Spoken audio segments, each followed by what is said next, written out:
오늘은 김정은에게 능욕당하는 홍은혜 씨가 목숨 걸고 탈북에 성공하여 폭로하고 싶은 이야기를 들려드리려고 합니다. 지금 바로 시작하겠습니다. 안녕하세요. 저는 홍은혜예요. 노동당 중앙위원회 부장으로 일하시는 아버지 홍철진과 평양에서 살고 있었죠. 어머니는 제가 5살 때 폐렴으로 돌아가셨어요. 그 후로는 아버지와 단둘이 살았는데 당 간부 자녀들이 다니는 평양제일중학교를 다니며 나름 평범한 생활을 했어요.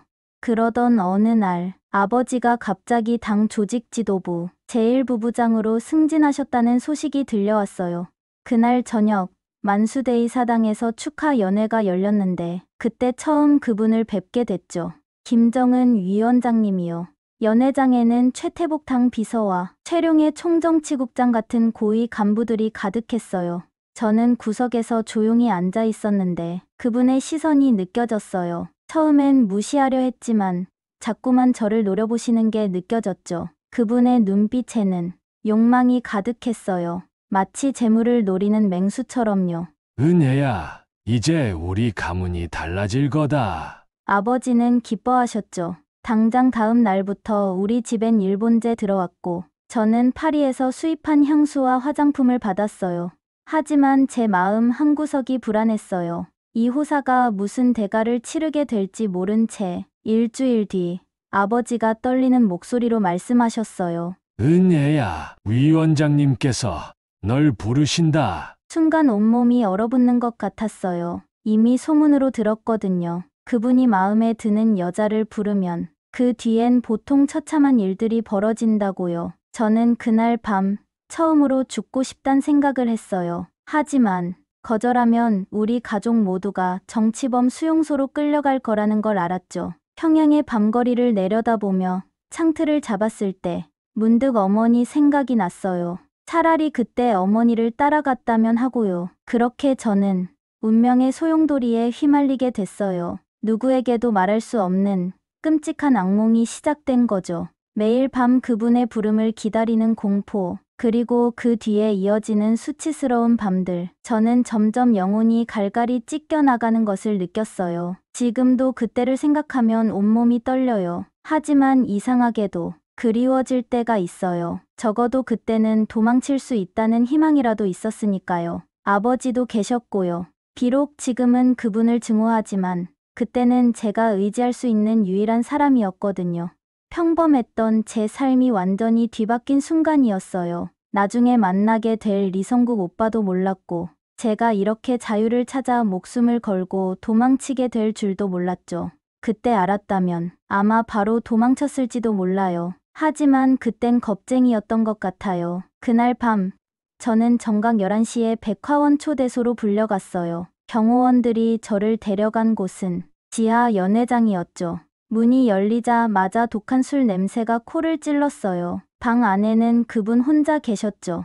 은혜가 왔구만. 이리 와봐. 그분의 목소리에는 명령이 깃들어 있었어요. 전 떨리는 다리로 그분 앞에 섰죠. 순간 제 허리를 감싸 안는 손길이 느껴졌어요. 예쁘구만. 내 아버지가 자랑하던 것보다 더 예쁘네. 저는 그 순간 아버지를 원망했어요. 아버지가 저를 팔아넘긴 거나 다름없었으니까요. 하지만 그런 생각을 할 겨를도 없었죠. 그분의 거친 손길이 제 온몸을 더듬기 시작했으니까요. 싫어요. 제 작은 저항은 곧 그분의 손찌검으로 막혔어요. 감히 누구한테 싫다는 거야? 그분의 눈빛은 이미 야수로 변해 있었죠.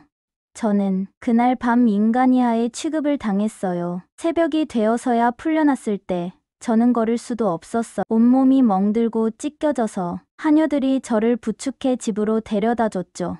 이게 다 내 복이야. 아버지는 제 처참한 몰골을 보고도 그렇게 말씀하셨어요. 위원장님의 총애를 받는다는 건 영광이야. 알겠니? 저는 그때 처음으로 아버지를 증오했어요. 그 후로도 그분의 부름은 계속됐어요. 일주일에 2~3번씩, 때론 더 자주. 저는 그분의 욕망을 채워주는 도구가 됐죠. 거부할 수도 없었어. 한 번은 제가 아프다고 거절했다가 우리 집 하녀가 다음날 실종됐거든요. 밤마다 악몽에 시달렸어요. 그분의 손길이 느껴질 때마다 구토가 났고 몸을 씻어도 더러운 느낌이 가시질 않았죠. 하지만 아무도 제 고통을 이해해주지 않았어요. 오히려 영광스러운 일이라며 부러워하는 사람들뿐이었죠.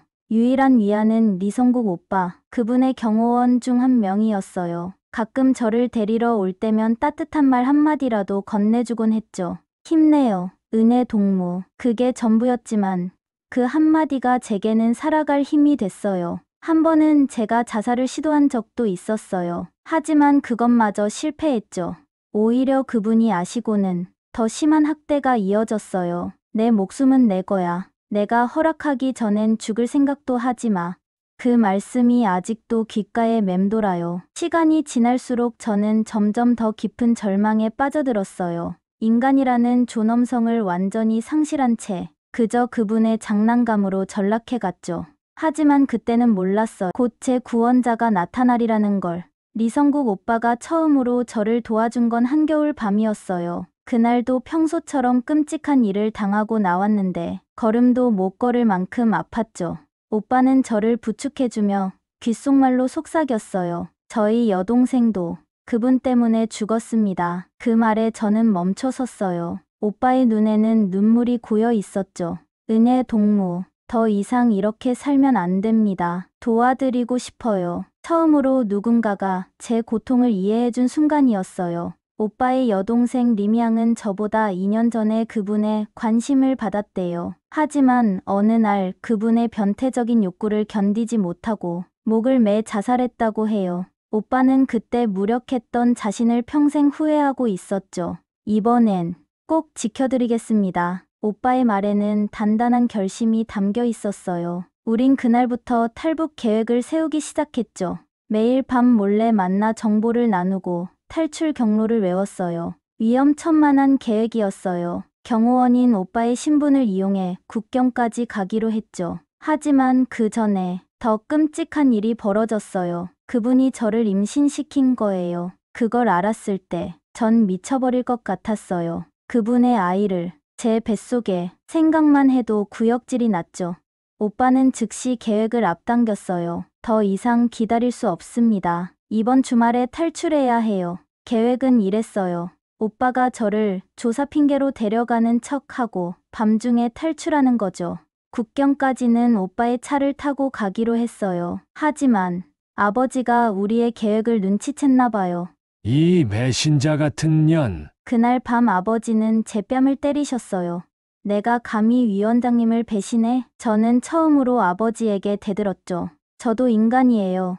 그분의 성노예가 되긴 싫다고요. 그 순간 창문이 깨지면서 오빠가 뛰어들었어요. 은혜 동무, 지금 가야 합니다. 아버지를 제압한 오빠는 저를 데리고 달렸죠. 뒤에선 총소리가 들렸어요. 아버지가 경비대를 부른 거였죠. 우린 필사적으로 달렸어요. 오빠의 차를 타고 국경을 향해 뒤에선 추격조들의 총알이 빗발쳤죠. 저는 공포에 떨며 기도했어요. 제발, 제발 이번만은. 그렇게 우리의 목숨을 건 탈출이 시작됐어요. 총성이 울리는 평양의 밤거리를 달리며 저는 생각했어요. 이제 끝이구나. 뒤에선 경비대의 차량이 쫓아오고 있었죠. 오빠는 침착하게 차를 몰았지만 저는 공포에 떨었어요. 특히 제 뱃속의 아이 때문에 더 불안했죠. 은혜 동무, 괜찮습니다. 제가 꼭 지켜드릴게요. 오빠의 말에 용기를 얻었어요. 우린 미리 준비해둔 경로로 빠져나갔죠.